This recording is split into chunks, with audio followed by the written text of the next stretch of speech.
Yes, it's going. It's going. Perfect. What were you saying? You need to get home before tea time. I need to be in for 5. Your tea will be ready. Yeah. I always have that kind of difficulty at the start because we did one in the early days and I completely screwed it up. I had to go back and re-interview the guy because it was recording, it wasn't doing it right. So I'm always a wee bit hesitant. But listen, Ramsay, welcome and thanks so much for coming along to do a Red Talks with us today. How are you feeling today, Pa? I was feeling good until I came down and got plugged in for this. Then I started getting really nervous and stuff. But I'm okay. I've got one of the heads like a lot of us have. It tells me that I've got nothing to say, but that's a lot of nonsense too. So yeah, just need to settle down and ease myself in. Yeah, so there you go. I am good. I remember hearing a wee saying, and that's what I loved about the fellowships and that, because I love wee sayings. And one of the wee sayings was, he's not got nothing much to say, but it doesn't stop him from saying it. And I'm not suggesting for a minute that that's you, buddy. That's with me. Or it could be worse. I could have went, I like what I say and I say what I like. So listen, you know a bit about the Red Talks. You've seen a couple of them. You're you're a fascinating guy yourself. I've known you for a long time now, and but I've only ever known you in recovery. That's true, yeah. So it'd be really interesting. I'm looking forward to doing the interview. It's not even, it's a discussion. So so it gave a bit of background to the folk that have not seen or maybe didn't know you, or maybe know you but didn't know you that well. Well, we can start by, just saying who you are, if you wouldn't mind, in your own words, rather than me doing a spiel about you and stuff. And maybe tell us a wee bit about, contextualise it. What was it like in your life before you came into recovery, or before what you considered yourself coming into recovery was like? Oh God. Well, I'm Ramsay Stevenson. Live in Edinburgh now. I'm originally from Whitburn, but I've been in West Lothian, laddie, aye. So I've been in Edinburgh since I was about 8 or 9 years old. So I never got into recovery till I was 37, John. And there's a long sort of story before that. Mother kind of moved us all through to Edinburgh. I think I was about 8 years old. And we arrived at a flat in Leith, kind of just off Albion Terrace, at the bridge at the Hibs ground, a 1-bedroom, top floor flat. And my mother and father split up, and so there was 4 of us all around about the same age. I had a brother and two sisters, and I can remember being up at the cross at Whitburn and screaming, and my ma having to go back down to the house and get my bike. I wouldn't go without a bike. I knew we were moving lock, stock, and day in the moonlight when my father was at the pub, Ken. And then we came to Edinburgh, and my kind of first experience of that was going to Leith Walk Primary School and going out into the break at lunchtime and just being absolutely traumatised coming for, a wee town like that where we were kind of out playing in the streets. Everybody knew everybody. To coming out at break time, and there's 2 boys in this is primary school, mind you, 2 boys in the playground fighting with the belts off, hitting each other with the belt buckles. So traumatised. Part of it was the moving away and all that and all. And straight away not wanting to go to school and getting moved to another school and all that. And just kind of kept going, moved to Wester Hales shortly after that. That wasn't the greatest experience at the start either, being, it wasn't an awfully different accent, but it was enough to single you out and get you a bit of attention for the local lads and stuff like that, And then I guess though about addiction stuff. I mean, I got clean when I was 37, so there was a lot of stuff went on before it, that led me to there. And I knew I was an addict. I knew I had problems and stuff, but I didn't know how to stop. And I'd never met folk in recovery. There was a lot of addicts in my family, and it just kind of snowballed from there. And it was inevitable that I'd start picking up drinks at 13, 14 at house parties. It was quite a normal thing then. Can you dream of even having your bloody bairns in the room at some of these things now? But that's the, the sing songs were going on, whatever. It was always a party type of thing, and you'd be going round who or not, whatever was left, and stealing a few flags, what have you. And it just carried on and it progressed. And can I just hold you there? Because some of our friends in America watch this as well. So when you're talking about you hoover up the fags and stuff as well, you're talking about cigarettes. You're not talking about for our American friends. Thanks for clarifying that, John. Every so often. I'm happily married. Fantastic. Yeah. So I mean, and it just kept progressing. You know what I mean? And the more I got into it, my life got worse. So I felt worse about myself. I could always. Funny thing about my addiction was opportunities always presented themselves to me. So, when I left school, I got the chance to 2 jobs. There was plenty of jobs back then. I was offered a apprentice mechanic with Ford, or an apprentice blacksmith and that. And I took the blacksmith one, but could never keep nothing because of my drinking and drugging and stuff. And then it just spiraled. Quite sad and stuff as well, really. Ended up in prison a few times, about 3 or 4 times when I was younger, up until about 22 type of thing.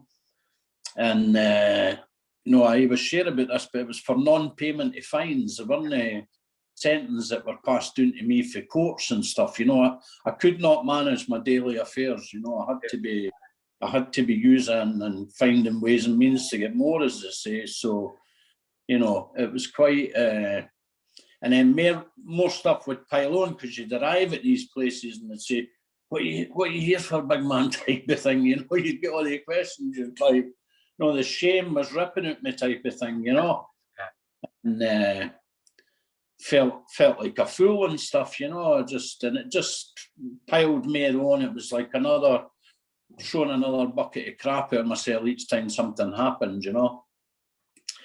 And I kind of changed the way I used a bit and stuff, so I stopped getting into bother as much and stuff like that, because I didn't want things like that happening to me. But just kept on the drugs and went on the cycles to get prescriptions. They try. I was, I used to, I said about opportunities, and folk were always trying to help me. So I'd be like, I know I'm going to. I was going to. That was my war cry, my middle name practically, because folk always put their hand out. And, as well, some of the laddies that I ken in the States that I grew up with in Western Hills. So I'd go to Boston all the time to try and get clean. They'd help me out. I'd get flights paid for me. I'd go over. And as soon as I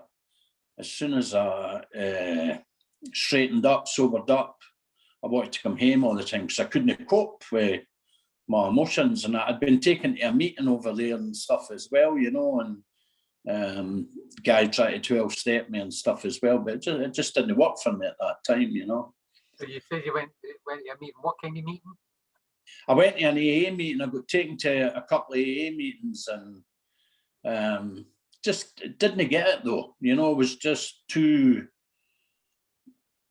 shut down, man, and didn't know what was going on. I knew there was something wrong with me, but I just thought I could fix it myself, and I'd switch for this drug to the next, and I'd think I'll just go to the pub and I'll have a few pints, and that was one of the worst drugs for me. Alcohol actually caused me the majority of the problems in my life. So I just kind of I could never sustain anything, Kim. I mean, I wanted to change. but I found it very difficult, you know, and the way I thought about myself and having absolutely no understanding it and no being able to push myself through for to get a chance, you know. So when you say you had no understanding of it, what do you mean by it? I mean addiction and how it works in us, whatever. I believe it's a disease through the fellowship that I attend and stuff, but you know, everybody sees it differently. But that's what I mean by how it affects us, type of thing. You know what I mean? Because it's all right getting clean, you can put the drugs down and stuff like that, but you know, I was off again after a few days because I couldn't cope, because I didn't have people in my life who had been through it, and you know, because it's hard getting clean. It's hard, even when you go to fellowships or different things, treatment centres, whatever route you take, you know, it's a difficult thing, when you've got people round about you. But if you're on your own and you've not got that understanding, you're in a bad place, you're in bad company, you know, and that's where I found myself all the time. So how did you get into recovery? What would you say was that? Because I've heard a lot of people, and I've described it myself sometimes, is that just as you did there the now, Ramsay, I kept trying different things, switching from one to another, coming off alcohol, going on to cannabis for even longer periods. Yes, aye. What would you say was the start of your recovery journey? What you know, you actually getting your feet, gaining some traction, as it were. How would you describe that? What was the process? Well, I'd had drug workers at different times and stuff like that. People encouraging me. I was supposed to go to probably late 20s. I was supposed to go to a detox and a treatment centre down in Newcastle, and took the fear and never went and stuff. But I had a no bad doctor. I had like folk like that, drug workers. When I say about the opportunities that I didn't take sometimes, and they, you know, there was people in my corner type of thing, but I just couldn't. It's like I don't know. You can. It's like touching the door handle type of thing, but not being able to walk through the door. You know what I mean? I just couldn't seem to take that final step without either feeling shite about myself or being consumed by fear or whatever, you know, and just going back to what I knew, you know, and then feeling worse about yourself. When I got clean at 37, I ended up, I got clean in 2000, and I think it was, eventually I got clean in the February. But what happened there was all the family ganged up, so to speak. So all the doors got shut. That was quite a traumatic period. And, you know, I'd have like my wee sister shutting doors saying, you can't come in. You know, everybody's been on the phone. You need to do something. If you didn't agree to do something, none of us are going to help you again, type of thing. You're not coming in, because I was a nightmare, and I caused a lot of people a lot of I was the guy that when you went on holiday, when you came back, I had broke into your house and had rearranged your living room so as I could get the chair closer to your telly. Came with my family, and they were just like, I was fucking, sorry for swearing, I was insane, John, you know what I mean? And, you know, I knew folk would be pissed off for me, but it didn't stop me from doing it, so they'd had enough. Yeah. And then what happened was I'd agreed to do something, so I got the partner I was living with at the time. I agreed I would go to a detox centre, phone them up, and got an interview and stuff like that. So I was to phone. This was in early January, and I was to phone every day to see if a bed had become available. So the Links project, detox in Leith in Edinburgh, aye. And so I phoned for a fortnight because that was my limit about doing anything, you know, my commitment levels. And then never really heard from them. So I got a phone call in February saying, we've got a bed available the morning come in. So I agreed to go, and my laddie actually drove me down. My laddie Stephen drove me down, and I can remember being outside the place and had this wee bag of clays. I had nothing, like, you know. I think it was in a carrier bag or something, some shan joggers or something like that, a t-shirt and a pair of socks or something. And he says, "Come on, I'll go to the door with you and speak to the staff." I mean, that's a laddie kens better than me type of thing, you know. I didn't even get trusted to walk down the path into the place. And when I got into the place, it was, I felt so bad, John, it was terrible. So I went for the December and nobody letting me in, phoning for a wee bit, them getting in touch with me. We're now into February. And the day I went in, you know how they have these big whiteboards and stuff in the treatment centres, and they have your name and your date of birth and what room you're in. She was asking my date of birth and writing it up on the wall. And she went, "Oh, it's your birthday today, happy birthday." I was 37 and I was like, my head was on my knees. I was so ashamed, man. It was unbelievable. 37-year-old, I felt like an absolute idiot that I couldn't do anything for myself. And here I was getting handed in by a young laddie type of thing. I feel quite emotional even talking about that, actually. It was a great thing. It was the start of something, but it was really quite sad. You know what I mean? Yeah. That here I was, 37-year-old, folk are saying happy birthday, and I couldn't even look at them. You know, I couldn't even respond to what they were saying to me. But I didn't stay in there long because it was a bit of a cure-all place. It done. You could detox. You know, you could get clean in it. You could stabilise. You could reduce your script and all the rest of it. And there was a very interesting guy in there who went to the fellowships. He went to NA and A as well, and he started saying things to me. You know, he'd just walk past me and he'd say something. He'd be like, "Oh, are you sitting in the huff again?" And Ken, you know, just different wee things and that. And I was like, after a couple of things he says to me, I started going, how does he ken?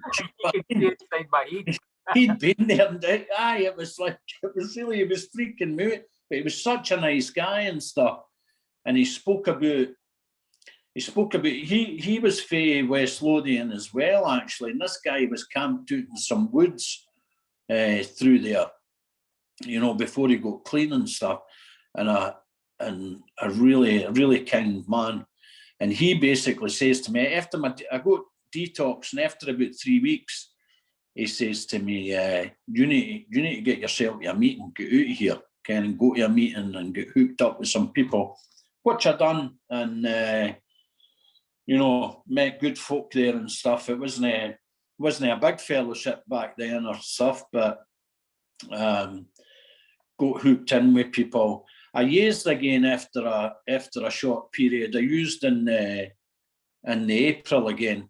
Was going to meet the guys, going to Turkish baths, found myself in a phone box, back through to West Lothian, funnily enough, where I was scoring at the time, and got wasted again. Just, I still have no idea. I try not to think about it. Once I go clean on that, I try not to think about it, because, you know, it's like giving yourself a hard time about stuff like that, or try to work out why you do things, especially in the early days. I was like, I'm not doing it, you know what I mean? But I certainly, one of the members of the fellowship came and got me the next again day. I feel like quite privileged to get clean when I did.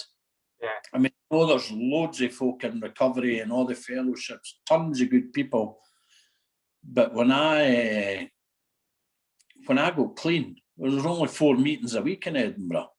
There wasn't an awful lot of newcomers walking through the door. There was no treatment centre coming. Well, there was for the castle, right enough, but no like what it is now. I mean, there's such an amount of clean time in like West Lothian, East Lothian, Edinburgh and stuff. There wasn't much of that when I first came about. But the good thing for me was I had folk who who were on me, Ken, and helping take care of me, helping me, show me the way and stuff. And I'm so appreciative for that, you know. Yeah. I feel quite special about that one. So, did you find that once you put the substances down, and you've not mentioned, apart from alcohol, you've not really mentioned what they might have been, and I'm not going to push for anything like that, but did you find that once you put the substances down, other addictions or other behaviours started becoming problematic or anything like that? Did you get involved in anything that kind of really caused you to think about your addiction being much? Aye, definitely. If I had issues with the eating and stuff, the overeating, you wouldn't be able to tell by looking at me right enough, but felt character, yeah. You know, and once I got started working pretty soon and go a wee bit financially better off and stuff like that, and probably still to this day some degree, but I was terrible for spending my way out of feeling shite type of thing at times as well. And you know, I started playing golf when I came into recovery, and I was crap back then. I've been playing for about 18 years, maybe now, 19. No, I'm going to be 21 year clean next month, right? So I must have been playing golf for about 19 years. I was shite then, I'm still shite now. But I'll tell you what, I've bought some clubs and some different stuff and changed everything, you know what I mean? You've played in some places around the world as well, haven't you? Definitely. We've had Hawaii, all sorts of states, and it's an important thing you're talking about there as well, Ramsay, because apart from the kind of the addictive nature of golf for those idiots that get involved in it, a big part of what we've done when we come into addiction is whatever hobbies and interests and stuff we had before have largely gone by the time they're away. We're not able to care. So we come in and then building up new things to do. What was the benefits then of taking up golf or some of the other things? Well, for me, it was being included in things, but it kind of started right at that thing of somebody inviting you for a coffee, or do you want to come for a Turkish bath at the weekend, or do you want to go to the pictures where we're going for a meal, whatever. Is being included. For me, it was no being alone. You know what I mean? And it wasn't really whatever I was doing. I could have been doing anything apart other than golf or whatever, but it was a camaraderie type of thing. You know what I mean? And a bit a feeling of belonging, because certainly felt alone for long enough. You know, that I didn't fit in. I couldn't take part because I was in too much of a state type of thing. But you know, just being included in things, and you know, I mean, I was 37. I wasn't daft when I got clean or anything like that, but certainly, you know, a lot of stuff had been washed away from me. So I grew confidence by joining in with people and copying them. Is that the right word? Maybe, or maybe not copying them, but certainly just learning how to behave again and you know, getting the permission for other people who were already doing it. Maybe it's that thing, you know. They sometimes call it, you know, in the literature or addictions and recovery and things like that, they often mention re-socialization or habilitation, not even rehabilitation, because many people coming into addiction and recovery weren't they part of society anyway. They were part of a subset of society that had its own rules and its own codes, if you like. So coming into being part of normal society, paying bills, you know, kind of no stealing, even when you're getting the opportunity. That's it. Aye. All these kind of things. So that's what that sounds like to me. Is that a kind of? Aye. funnily enough, you say, what other addictions did you, stealing, when you mentioned stealing there, I forgot about that because I was still choring when I got clean that day, and then felt terrible because I couldn't say to people. I remember a boy says to me once, you know, about that, he says, you better watch yourself, Ramsay, you're going to end up in trouble, you know what I mean? And he's like, he says, be careful what you can't do for yourself, it'll get taken out your hands, you know, somebody else will do it for you. And what he meant was you'll get caught, you'll get arrested, you could get jailed or anything for, you know, so, aye. Sorry, I think, my dear, I missed what you actually said because I started jumping into something else because it reminded me.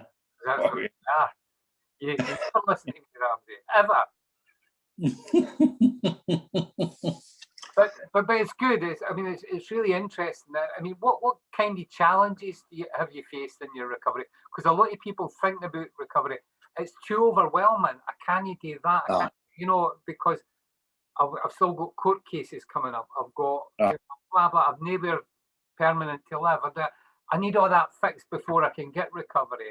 Yeah, you know, your experience might help us to understand is that the case, and how do you start tackling it? Because people see it as almost a big structure that they think about. How was it for you? When I first got clean in that as well, I went back to stuff I knew. I had done gardening loads of times, off and on when I'd got clean. So I went back to what I knew. Bearing in mind that I spoke about when I was, you know, got clean at 37, thought I was daft and stuff like that. So I started tackling wee bits like that.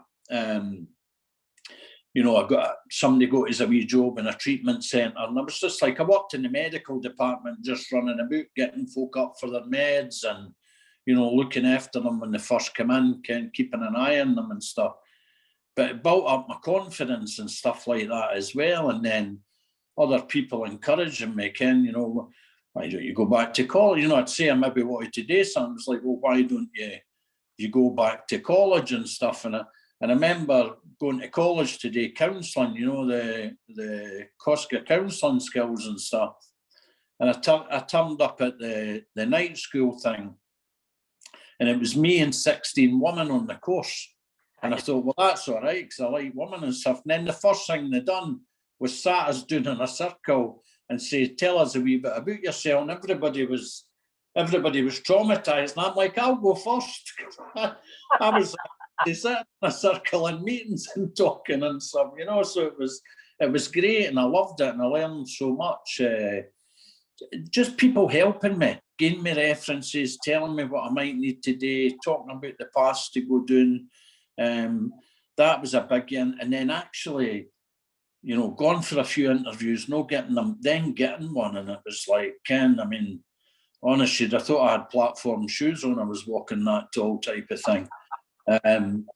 Probably the other main things that have been difficult for me is I've lost my brother since I've been in recovery. I always thought things like that would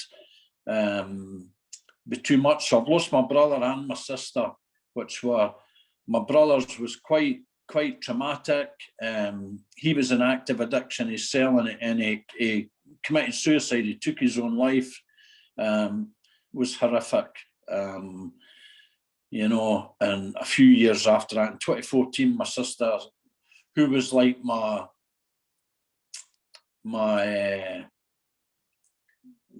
you know, my go-to when I was really on my arse. She would never take me in or help me out or give me money to get away if I needed to get away for being in trouble or police or whatever. And there were terrible events, but I was helped so much for the experience of other people. And I remember doing all the stuff. Do you know what I was able to do as well through the example of other people in these fellowships and in the recovery community? I was able to be there and do something that I'd never done before for my family. And after a couple of years clean and recovery, you know, they wouldn't tell me anything for the first 2 years. So didn't again, something had happened in the family, or there was a big riot or something. Didn't tell him, he'll go and use. He'll be back on the, he'll be back on the smack or whatever it might be, or drinking or whatever. But I actually became the one that people came to in my family, and I got so much out of that I couldn't believe it. A lot of confidence out of it. But I was able to, step up for like my nieces and help take care of the funerals and stuff like that. I remember being in such a state, I was like broken about my brother and sister. And I remember somebody close to me saying to me, "You're going to look back on this as a blessing, Ramsay, that you've been able to do this." And I wanted to nearly choke him, Ken, but it was so true, Ken. And that's the kind of relationships and support and stuff you build up in this, that somebody's able to say these things to you.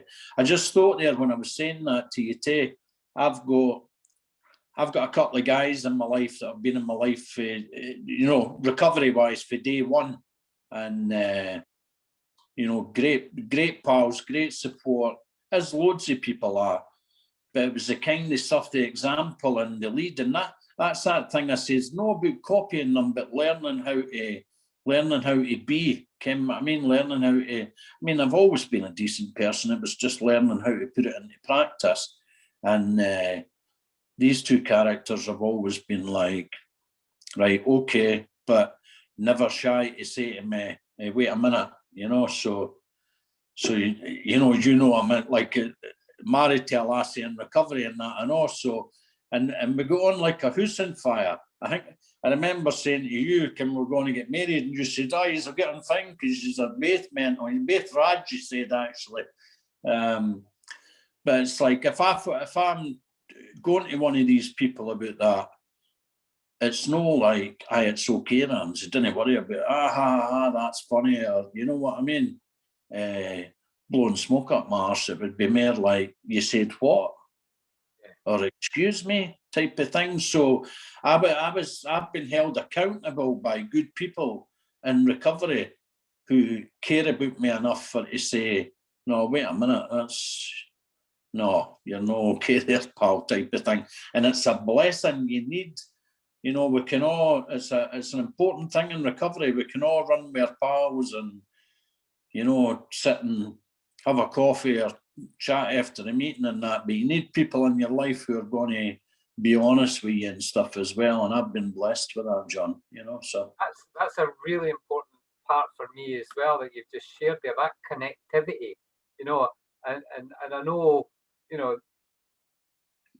a lot of modern thinking on addiction and stuff, why these kind of fellowships work so well. You've described what's at the heart of that, is this connection, there's people that have the path before you and maybe just making suggestions rather than, but also that accountability is fantastic, especially when your own head is spinning.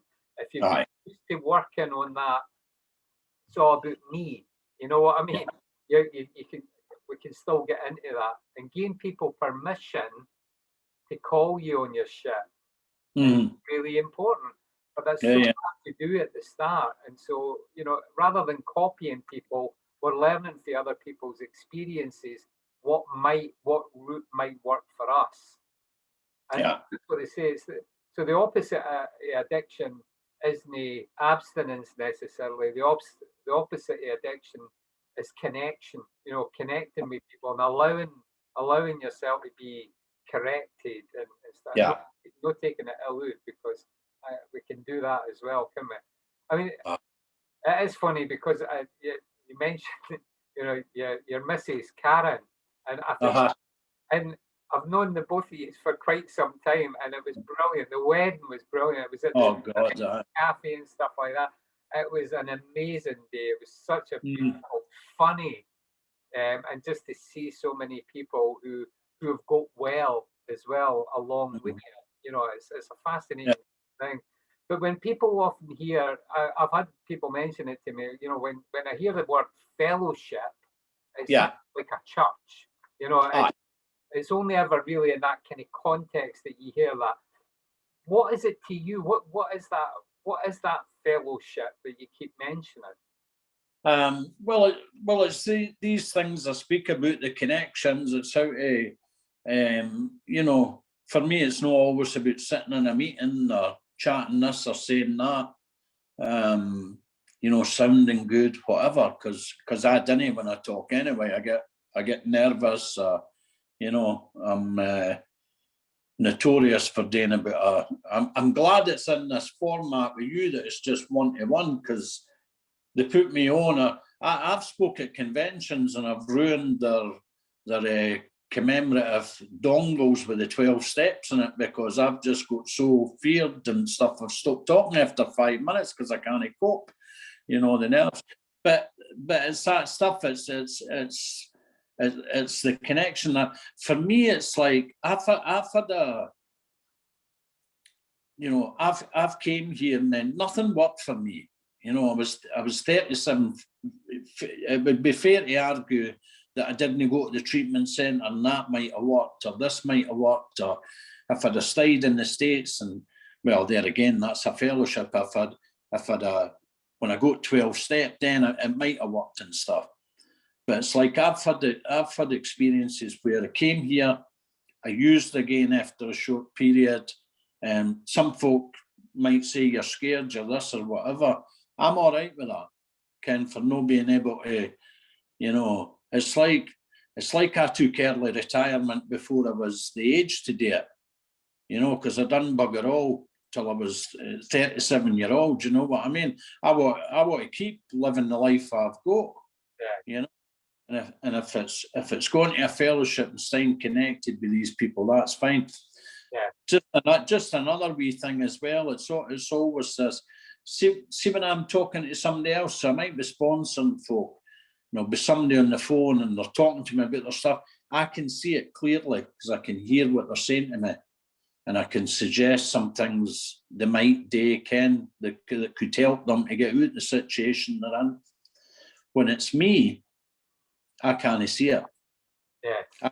I cannot see you. When I'm in a state or things are on top for me or life's hard or whatever, I can't see it, and I need somebody like yourself or somebody else to help me. I was going to say 2 years ago, 2018. This is what happens when you get old. By the way, for anybody that's listening who's younger, they'll not identify with it. But I had arthritis. I needed a knee replacement. So I went into the hospital. I got the knee replacement. Came home. Had to go on some medication for the pain and that, and for to be able to do all the exercises, because there was a lot of bending and stretching and stepping up and doing enough it so as you can keep the bend going in this knee. Now they sent me away with one dihydrocodone, 130 milligram dihydrocodone, one every 4 hours. I was buckled. You know what I mean? It had me ready to sing and ready to rock and roll and take off again. Now, if somebody had offered me that back in Wester Hales, you know, 21 years ago, I wouldn't have been impressed with you because I was looking for good heroin or whatever it was. But my body doesn't know when anything goes in me or anything, or I'm in a state. I need help with that stuff. And I actually got to the stage, you know, and I wasn't really abusing them. It's just how I started acting and behaving when I had the substances. Very sensitive. And it ended up with Karen and my sponsor doing an intervention on me in my house when I was 18 years clean to take the fucking tablets off me. I mean, I need a fellowship, you know. That in an essence is what it is for me. I can't see myself. Yeah. You know, and when I'm good, life is wonderful, you know. Yes. And I'm an asset to myself and other people, but when I'm no good, you know, it's no worth it to me. Yeah. You know. But I enjoy my life too much, and I would never want to experience that pain again, being an active addiction, you know. Yes. But like, it's so close. It's so close, and that really made me realise it, you know. Yeah, that's interesting. So we've been asking people on the way through, because it seems like quite a political thing almost, like, you know, do you consider yourself recovered or in recovery, or what or something else? Is it anything? Is it something you ever think about? No, for a long time. I've heard it being said, and I hear people debating it and stuff. Yeah. I didn't think it matters. My honest opinion about it is, I didn't think it matters what you call yourself. For me, I'm in recovery. You know, I could say long-term recovery, but you sound like a bit of a twat to say. You know what I mean? Like, you do what I do, long-term sustained recovery. Aye. Oh, yeah.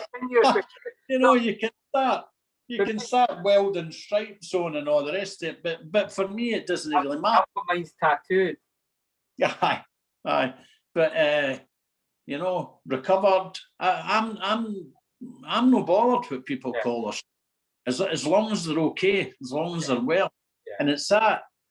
It makes me think of that same thing as well, about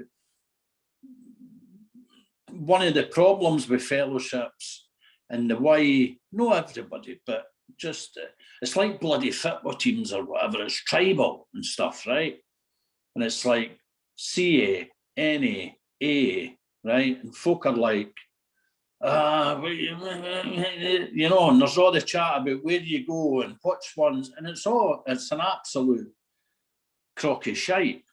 And we've always been like that, though, haven't we? I've always had that, you know, always had a both. I remember a guy saying to me once, and I thought it was because I don't care where people go either, as long as you get well. Get well, yeah. And that's the thing, Ken.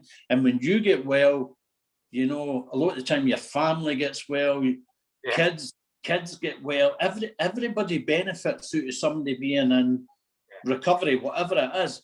And I remember a guy saying to me, it's like you talk about your sayings, and he says it, and this guy's been about for ages, quite.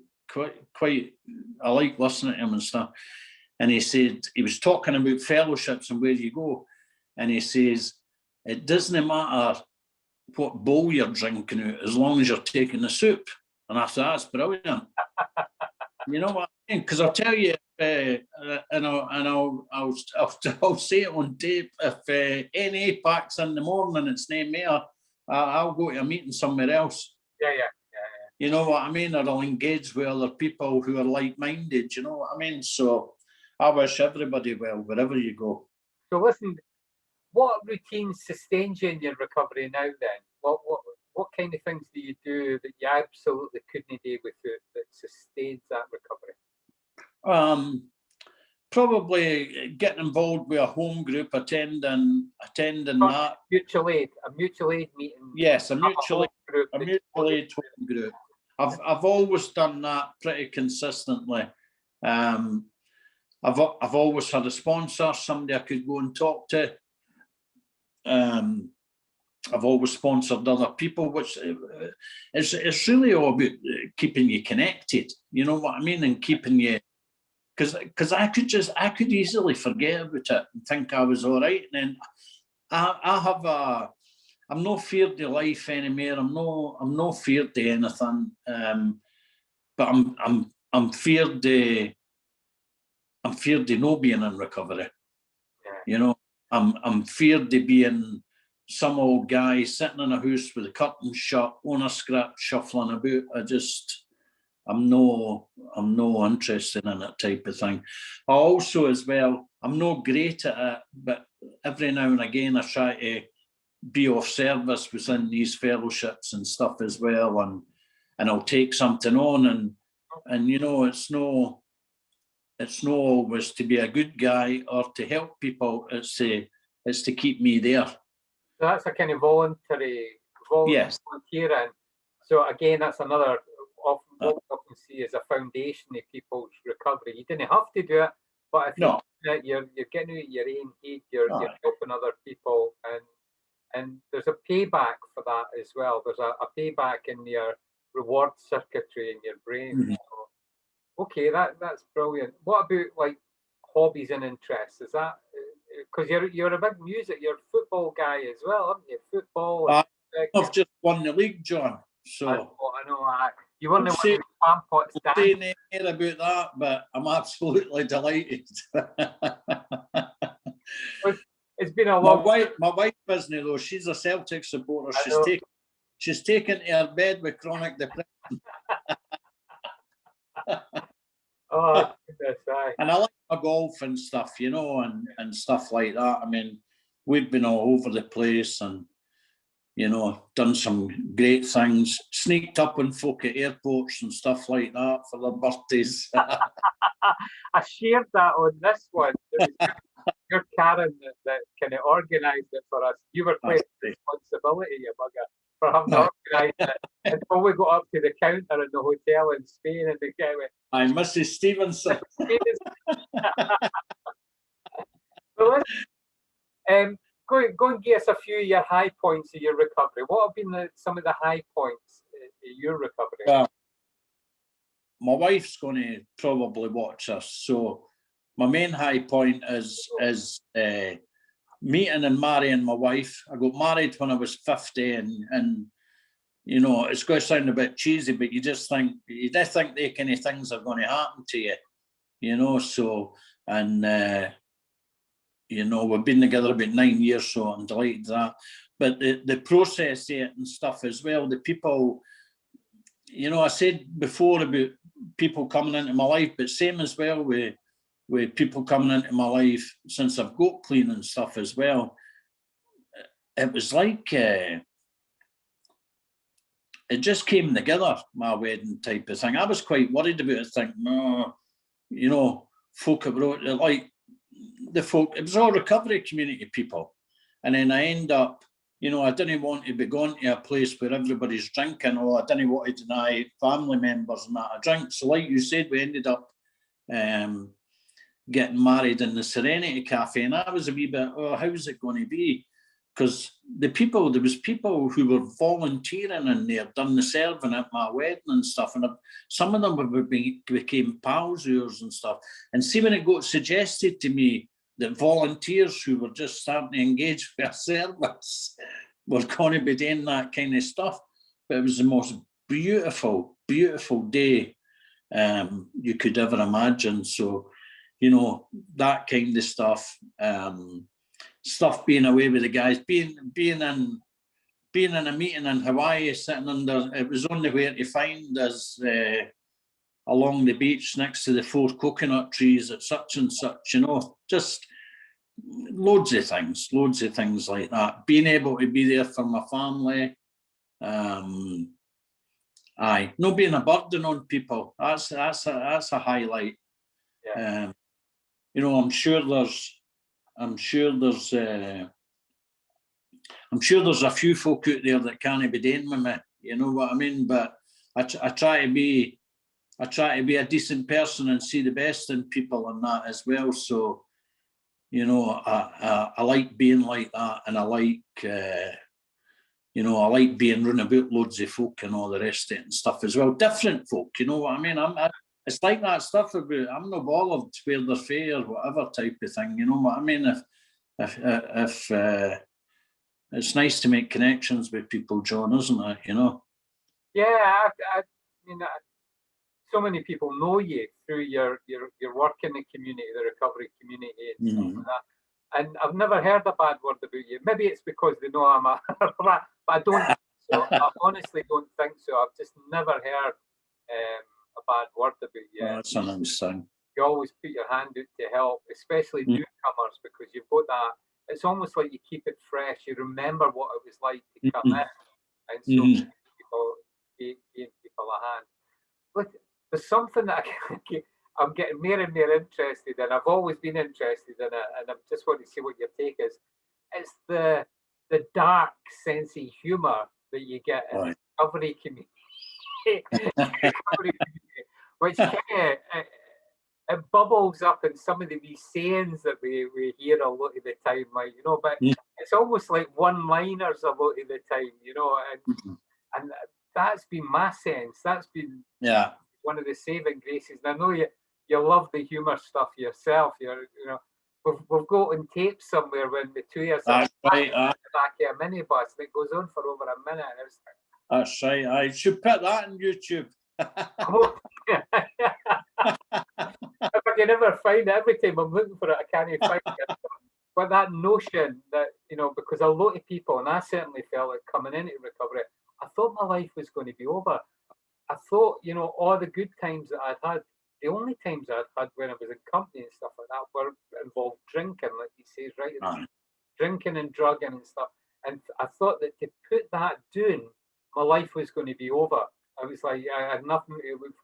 And the absolute reverse has been true. And it started for that very first day that I walked into a meeting and the guy was sharing his stuff. And he wasn't sharing it to be like a comedian or that. He was just talking about that madness, that way that our brains have developed in addiction and that left us open to being completely bonkers. You know, be really nice people one day and do the, you know, steal for somebody the next day, and it's like. So has that been your? I mean, what's been your experience around that kind of humour stuff? Have you got any anecdotes or anything like that around it? Oh, God, I don't know if I could think off the top of my head. There's been hundreds of times. I mean, we've got a pal who, like that thing we were talking about in the back in the minibus with him, because he's he'll not like me saying it, but he's mental, and I'm not going to say his name because a lot of folk is more well known than me and you probably. But just I think as well about how we can be right buggers at times and all the rest of it and that as well. And he actually says now, you know, when me and you and him get together and we're with all the golfing guys and stuff, he'll often say, "Oh, you two going to start all your shite on me today," and it automatically starts me and you taking the piss out of type of thing, you know. So, aye, but it's that kind of stuff as well, that whereby almost all of us now that are in that group of friends, not everybody, but the majority are all working in the kind of helping professions. That's right, aye. We'll come through and we're, you know, I'm working in that field, you're working in the housing and stuff like that around addictions, and so is he and other people, you know, mental health support and all that kind of stuff. And so when we get away together as well, the humour is just like, it reminds me of the army. It reminds me of that kind of camaraderie stuff in the army, and the silliness sometimes, and but just exactly what you need to let go to let go. Actually, I get it in here sometimes as well. You actually get it in work because it's quite a wonderful place to work, because you see, you know, it's connected with the rehab. So when folk come in and they're shot to pieces, and then you know, they start to get a bit better, then they can have a laugh, and you know, they'll even laugh at themselves, Ken, and it's like building their relations up in that way, people, you know. It's like it's great, man. It's great. The people getting the chance to kind of to question their own thinking sometimes as well, and that, and for me, it most often comes through that kind of sense of humour stuff. Like, you know, I'd be sitting saying at a meeting, I'm grateful to be here, grateful to be sober or clean or whatever, and somebody turning around and say, "You might want to tell your effing face that," you know. And it's really, you know, but it takes that kind of stuff sometimes to puncture the pomposity in my own head, like, you know, who I think, and that ability to be able to laugh at ourselves, and it was tragic. I mean, a lot of our childhoods and you know, the trauma that so many of us have experienced, and yet, you know, it's not about denying that. It's not about. It's about saying, that it led me to be a certain way, in my thinking and my actions and stuff, that I can now look at it and laugh and think, that is bizarre. How did I ever do that? How can I be like that, Yeah, I love the humour. I love that humour stuff. It's good. It's good. Keeps you going. So, I suppose that's probably us coming to the end now, Ramsay. I often give people the magic wand, because I know you and I personally in our own family, people really close to us have died as a result of addiction and substance use. I know there's like a trauma that they experienced before and that. And we see a lot of people coming into our fellowships or treatment centres and stuff like that who didn't kind of make it either,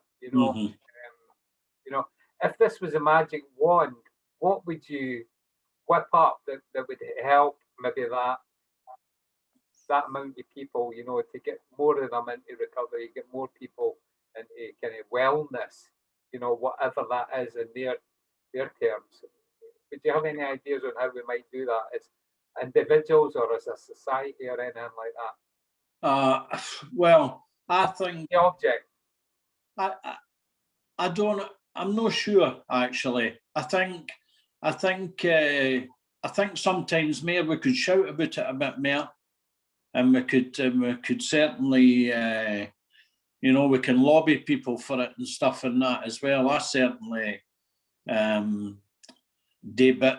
try to do bits with the government and that as well. The last time we ended up, me and Karen actually becoming quite friendly with one of the MSPs for our area, because the guy he foolishly chapped our door and ended up getting taken hostage. This poor guy, and he still laughs about it. He's one of the ministers now and stuff, but Karen just, you know what I mean, he got machine gunned. He was there for over an hour, and she wanted to know what he was going to do in the north of Edinburgh about the heavy prescribing and stuff like that. But I think it's us about shouting it, seeing these in recovery sometimes and that. I don't know if it's a shame-based thing for the past and that as well, but we need to shout about it more. We need to shout about our own successes and how wonderful it is. I had a thought even about doing this, and always willing to do it and all the rest of it. And then the stuff comes through and it says, well, could you send us a picture for the thumbnail, put it on Facebook, and we'll put it on, YouTube or something. I'm like, I don't know about it going on YouTube. Shut up. You know what I mean? Can get people's stories out there. Can what I mean? Because if you visible, make recovery more visible. Yeah.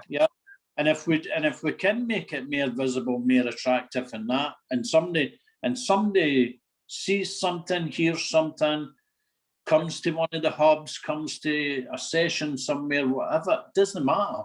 Yeah. But you just turn up that once, then you might just be in with a shout.